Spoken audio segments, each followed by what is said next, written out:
Assalamualaikum warahmatullahi wabarakatuh.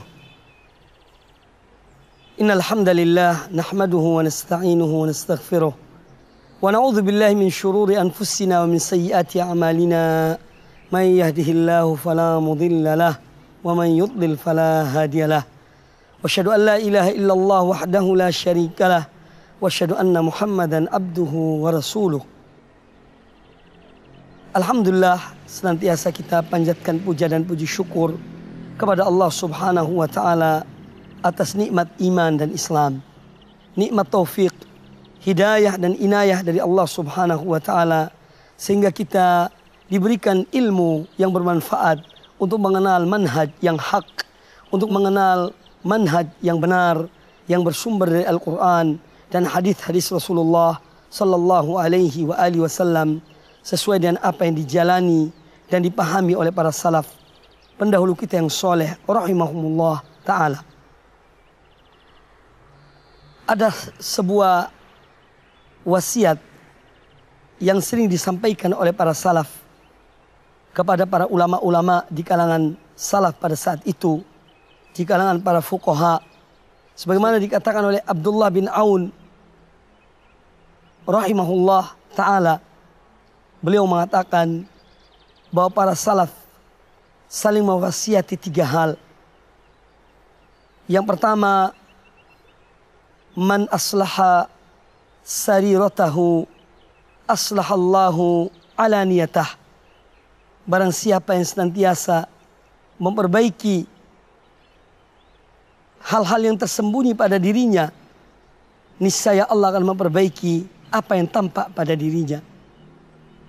Wa man aslaha ma bainahu wa bainallah aslahallahu ma bainahu wa bainan nas. Dan barang siapa yang senantiasa memperbaiki hubungannya dengan Allah, niscaya Allah akan memperbaiki hubungannya dengan manusia.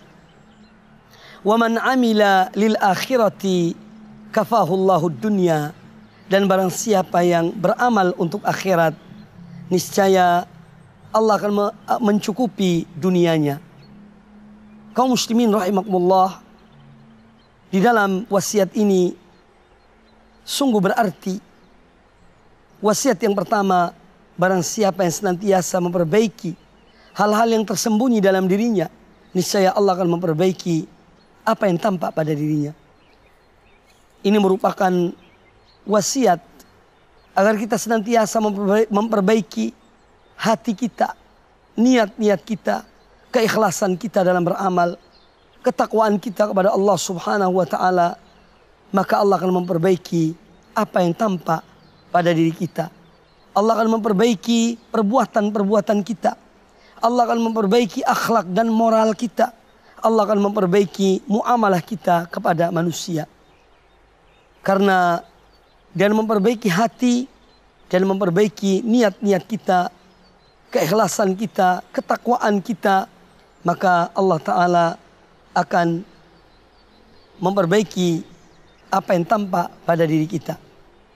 Kemudian wasiat yang kedua yang disampaikan oleh mereka para salaf adalah man aslaha ma bainahu wa bainallah aslahallahu ma bainahu wa bainan nas.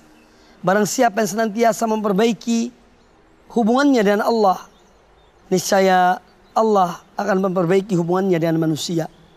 Karena orang yang memperbaiki hubungannya dengan Allah dengan meningkatkan ketakwaannya kepada Allah dan melaksanakan perintah-perintah Allah dan menjauhi larangan-larangan Allah, niscaya dia akan takut mendolimi manusia. Dia akan takut berbuat jelek kepada manusia, karena dia yakin dan dia tahu bahwa Allah Maha mengetahui. Allah akan menghisapnya di hari kiamat kelak. Allah mencatat setiap perbuatannya. Maka dia akan berbuat baik kepada manusia dalam bermuamalah. Dia akan memberikan hak-hak mereka dan melakukan keadilan dalam kehidupannya, sehingga dia jauh dari berbuat kezaliman terhadap hamba-hamba Allah, karena hubungannya baik dengan Allah Subhanahu wa Ta'ala. Oleh karena itu, apapun yang kita lihat dalam kehidupan manusia, dari kehidupan orang-orang yang selalu berbuat zalim, dan kezaliman kepada manusia, ini salah satu pertanda bahwa hubungannya dengan Allah adalah hubungan yang kurang baik. Karena dia tidak takut kepada Allah, apalagi kepada manusia, sehingga dia berbuat kezaliman kepada manusia dan mengambil hak-hak mereka, mendolimi mereka, berlaku tidak adil terhadap mereka, karena hubungannya dan Allah hubungan yang jelek. Kemudian wasiat yang ketiga yang disampaikan oleh para salaf rahimahumullah, yaitu man amila lil akhirati kafahullahu dunya. Barang siapa yang beramal untuk akhirat, maka Allah akan memberikan kecukupan padanya bagi dunianya.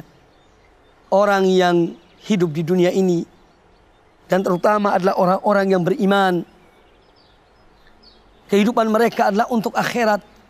Dunia mereka jadikan sebagai tempat untuk melintasi, sebagai jembatan untuk melintasi dunia ini menuju kepada negeri akhirat yang menjadi idaman bagi orang-orang mukmin dan orang beriman. Maka dari itu bagi orang beriman, dunia adalah tempat beristirahat sejenak. Dunia sebagai mazra'atul akhirah, tempat untuk bercocok tanam yang hasilnya akan dipanen di akhirat kelak. Nah, orang yang demikian keadaannya, yang meyakini akan kehidupan akhirat yang kekal, yang mengharapkan rahmat dan kasih sayang Allah, mengharapkan cinta dan keridhaan Allah di akhirat kelak, maka mereka akan beramal untuk akhirat.